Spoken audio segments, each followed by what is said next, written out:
नमस्कार। विभा गुप्ता, आचार्य हिंदी विषय, कक्षा 9 के काव्य खंड में संकलित दान शीर्षक कविता आज हम पढ़ने जा रहे हैं, जो कि सूर्यकांत त्रिपाठी निराला द्वारा रचित है।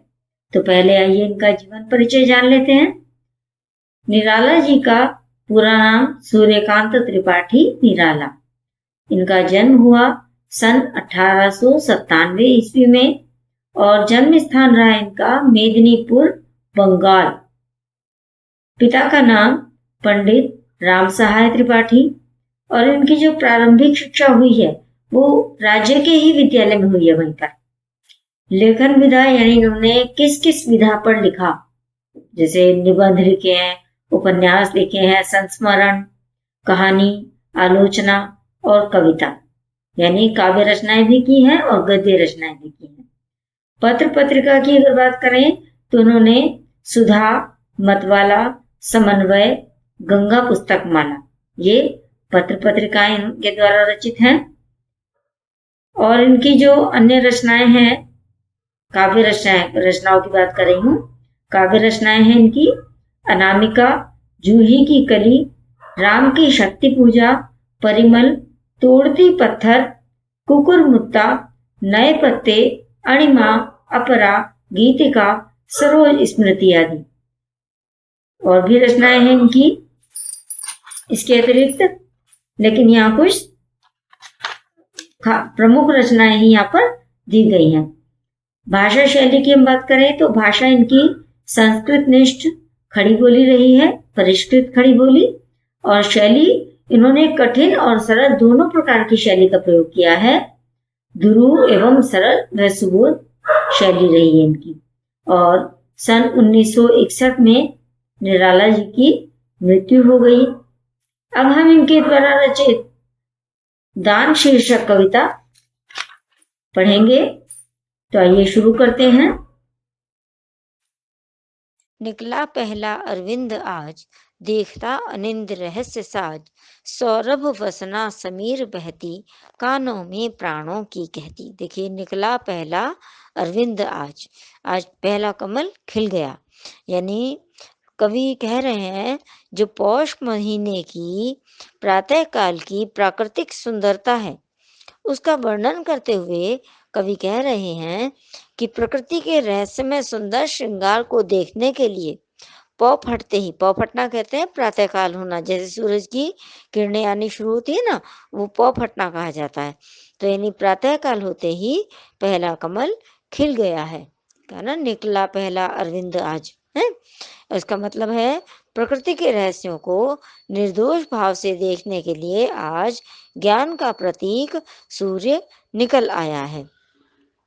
सौरभ वसना समीर बहती, सुगंध रूपी वस्त्र, सौरभ सुगंध और वसना वस्त्र, सुगंध रूपी वस्त्र पहने हुए हवा बह रही है। सुगंधी रूपी वस्त्र धारण करके हवा धीरे धीरे बह रही है, वायु मंद मंद बह रही है। जब वह कानों के पास से गुजरती है तब ऐसा प्रतीत होता है कि वह प्राणों को पुलकित करने वाली है ना, कानों में प्राणों की कहती। जब वह हवा कानों के पास से गुजरती है तो ऐसा लगता है कि मानो वो प्राणों को पुलकित करने वाली है, प्राणों को पुलकित करते हुए आगे बढ़ने का, गतिशीलता का संदेश दे रही हो। गोमती क्षीण कटी, कटी मतलब कमर, पतली कमर वाली, नटी नवल, गोमती नदी जो है वो पतली कमर वाली नायिका जैसी दिखाई दे रही है। गोमती नदी में कहीं कहीं पानी कम होने से वो जहाँ पानी कम है ना, सॉरी, जहाँ पानी कम है वहां से वो पतली पतली हो गई है गोमती नदी। तो पतली कमर वाली नवेली नायिका सी दिखाई दे रही है। कौन? गोमती नदी। गोमती क्षीण कटी, नटी नवल, मतलब जहाँ जहाँ गोमती नदी में पानी कम है तो वहां से गोमती नदी जो है पतली कमर वाली नई नवेली नायिका के समान दिखाई दे रही है। नृत्य पर मधुर आवेश चपल, उसमें उठती गिरती जो लहरें हैं उनके कारण वो गोमती नदी की धारा मधुर उमंग से भरकर नृत्य करती हुई सी दिखाई देती है। ऐसी प्रतीत होती है जैसे मानो वो नृत्य कर रही है। मैं प्रातः पर्यटनार्थ चला, लौटा आ पुल पर खड़ा हुआ। कवि कह रहा है कि मैं प्रातः काल गोमती नदी के तट पर घूमने के लिए गया और लौटकर पुल के पास आकर खड़ा हो गया। सोचा विश्व का नियम निश्चल, जो जैसा उसको वैसा फल।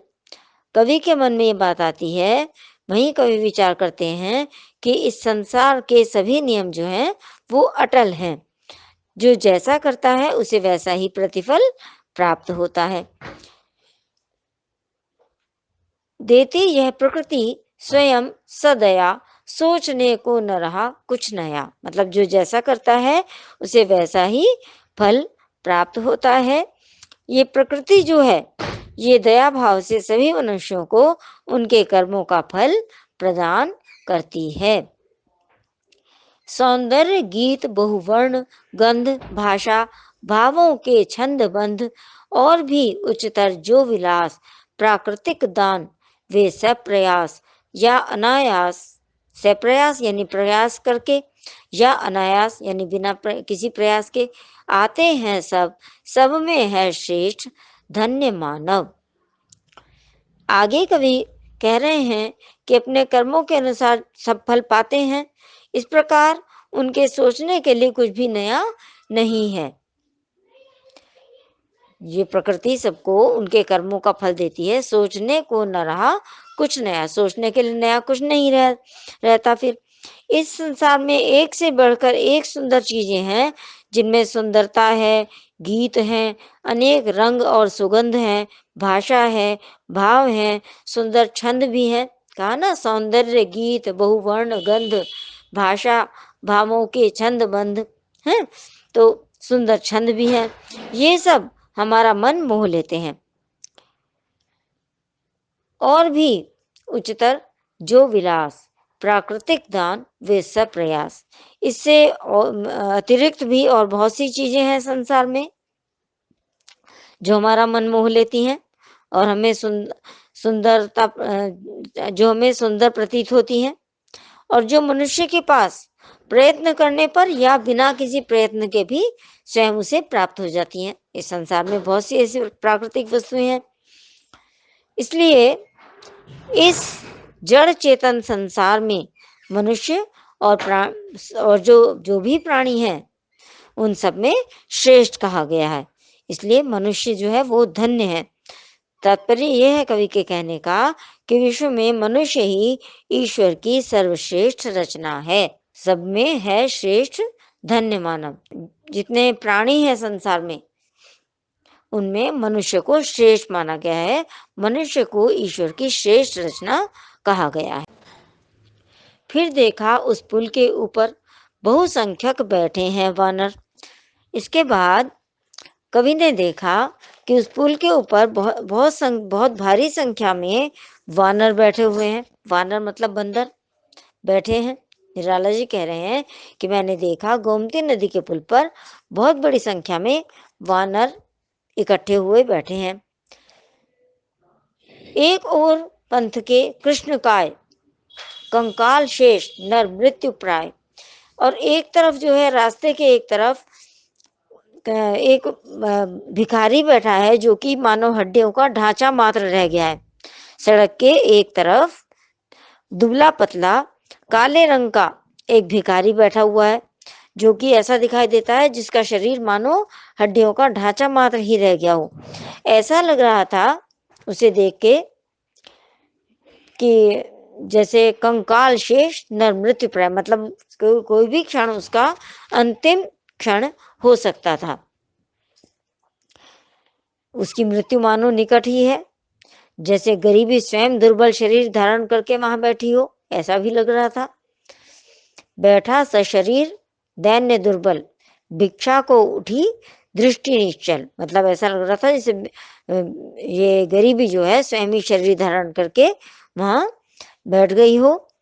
और वो भिक्षा पाने के लिए अपलक नेत्रों से, यानी बिना पलक झपकाए, जब कोई बहुत भूखा हो है और उसे दिखाई दे रहा हो कि कहीं कुछ खाने की चीज कोई किसी को दे रहा है, तो उसको भी उम्मीद होती है कि मुझे भी मिल जाए, है ना।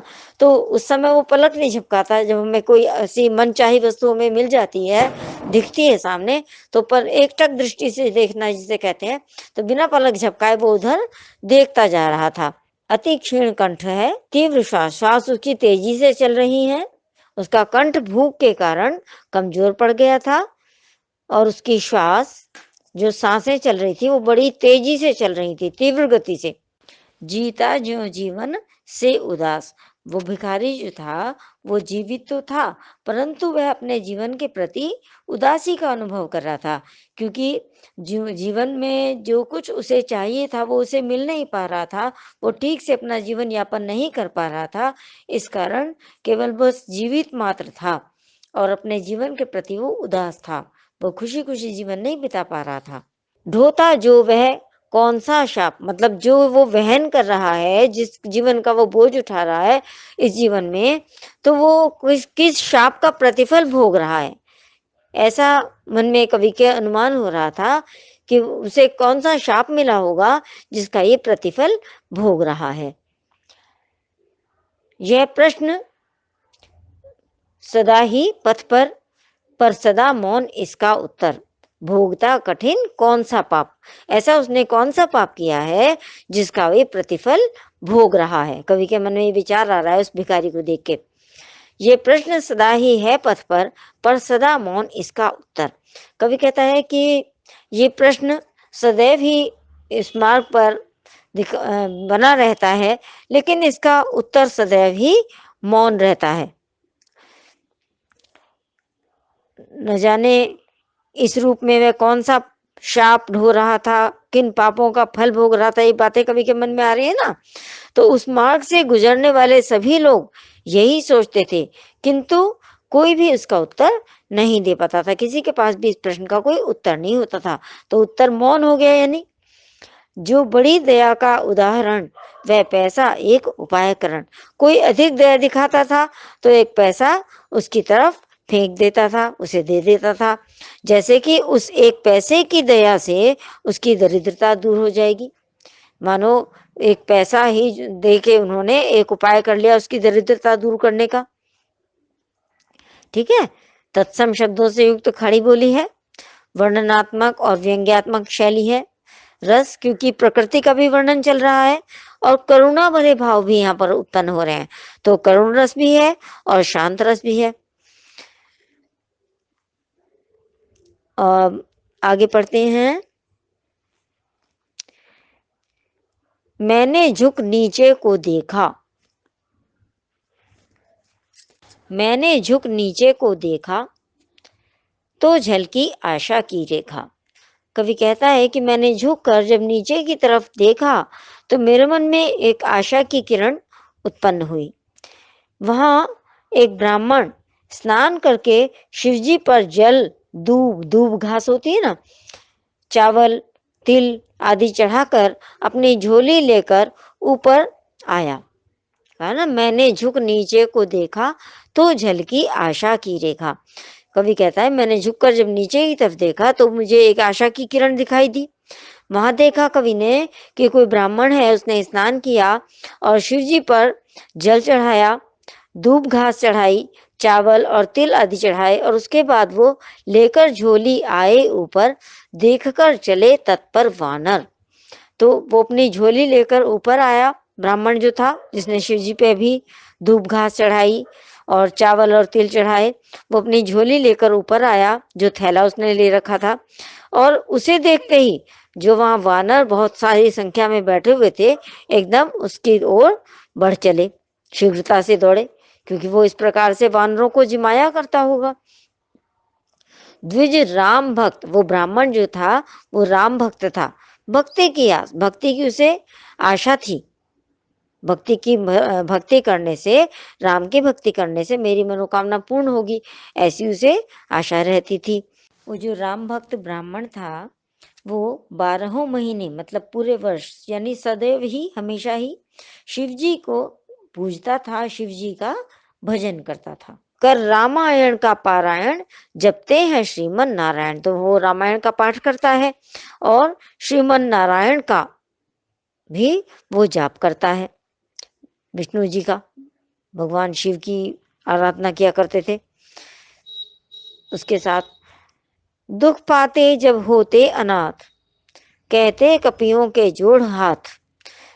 कभी दुखी होते या स्वयं को असहाय अनुभव करते, तब हाथ जोड़कर बंदरों से कहते, ये जो वानर बैठे हुए हैं, कि वे उनका दुख दूर कर दें। कहा ना, दुख पाते जब होते अनाथ, कहते कपियों के जोड़ हाथ। तो उन वानरों के आगे हाथ जोड़कर कहते, मेरे पड़ोस के वे सज्जन, करते प्रतिदिन सरिता मज्जन। कवि इस ब्राह्मण के विषय में कह रहा है कि मैं, ये सज्जन मेरे पड़ोस में रहते थे और प्रतिदिन गोमती नदी में स्नान करते थे। इन्होंने पुल के ऊपर पहुंचकर अपनी झोली से पुए निकाले और हाथ आगे बढ़ाते हुए बंदरों के हाथ में पुए रख दिए। पुए जो वो लेकर आए थे झोली में। मेरे पड़ोस के वे सज्जन, करते प्रतिदिन सरिता मज्जन। कवि कह रहा है कि मेरे ये सज्जन व्यक्ति जो हैं, ये ब्राह्मण, ये मेरे पड़ोस में ही रहते थे और प्रतिदिन इस गोमती नदी में स्नान करते थे। उन्होंने झोली से पुए निकाले और जो वानर उनकी तरफ बढ़ रहे थे उन्हें दे दिया। देखा भी नहीं उधर फिरकर, जिस ओर रहा वह भिक्षु इधर। जो जिस तरफ वो भिखारी बैठा हुआ था, जो कि बहुत कमजोर था, दुर्बल था और हड्डियों का ढांचा मात्र जो दिखाई दे रहा था, हैं, उस तरफ उन्होंने बढ़कर घूमकर देखा भी नहीं, अपनी निगाह भी उस तरफ नहीं की। उन्होंने चिल्लाया, किया दूर दानव, बोला मैं धन्य श्रेष्ठ मानव। तो उनकी उपेक्षा कर दी उस भिखारी की उन्होंने। जब ईश्वर की सर्वश्रेष्ठ रचना है मनुष्य, वो इतना भी नहीं देख रहे कि एक भिखारी की तरफ देखा भी नहीं, जो कि कातर दृष्टि से लगातार उसे देख रहा था। जब उस भिखारी ने अपनी क्षीण आवाज में उनसे पुआ मांगा, तो उन्होंने उसे दानव दूर ही रहो, मतलब ऐसा बोल दिया, कहकर झिड़क दिया ऐसे उसे। पृथ्वी पर मनुष्य को ईश्वर की सर्वश्रेष्ठ रचना माना जाता है। तो निराला जी कह रहे हैं कि मानव की ऐसी दशा देखकर, उपेक्षित भाव देखकर अत्यधिक दुख हुआ। जब निराला जी ने उस सज्जन को, उस ब्राह्मण को ऐसे देखा कि उसने उस भिखारी को मना कर दिया और अत्यधिक तो उनके मन में ये आया कि ईश्वर की सर्वश्रेष्ठ रचना मनुष्य इस प्रकार से किसी की उपेक्षा कर रहा है। तो अत्यधिक दुख के साथ वे बोले, तू धन्य है हे श्रेष्ठ मानव। कहना चाहते हैं कवि कि मनुष्य होकर मनुष्य पर दया न दिखाने वाले मनुष्य, न तो तुम श्रेष्ठ हो और न ही धन्य हो। कि मतलब ईश्वर की सर्वश्रेष्ठ रचना मनुष्य को बताया गया है, परंतु तुम तो मनुष्य कहलाने के अधिकारी ही नहीं हो। दीन दुखियों की सेवा को ईश्वर की सच्ची भक्ति बताया है कवि ने। और बाह्य आडंबर जो हैं, जो दिखावे हैं, ढकोसले हैं, उनको ढोंग बताया गया है। प्रस्तुत पद्यांश में कवि कहता है कि जो दीन दुखियों की सेवा करता है वही ईश्वर का सच्चा भक्त है, और बाह्य आडंबर जो इनकी दिखावा करना है उसे उसने ढोंग बताया है। मानव के प्रति कवि की संवेदनशीलता मुखरित हुई है। मतलब जो वो क्षीण कंठ वाला, दुर्बल शरीर वाला एक भिखारी बैठा है, अति क्षीण कंठ, पढ़ा है ना हमने, अति क्षीण कंठ, जिसका कंठ भी सूख रहा है, वो बोल नहीं पा रहा है, इस कारण से तीव्र श्वास चल रही है उसकी, है। तो ऐसे व्यक्तियों की ओर से ध्यान हटा लेना, और वानरों को उसने पुड़े दिए इस कारण से, इस भावना को मन में रखते हुए कि उनको पुड़े खिलाने से उसको पुण्य मिलेगा। तो पुण्य, सच्ची भक्ति क्या है? सच्चा पुण्य, पुण्य कब प्राप्त होता है? जब हम ईश्वर की सच्ची भक्ति करते हैं। और ईश्वर की सच्ची भक्ति क्या है? कि हम जीवन में पुण्य कार्य करें। एक भिखारी बैठा है, उसको, उसके प्रति इस प्रकार की उदासीनता अनुचित बताई गई है। धन्यवाद।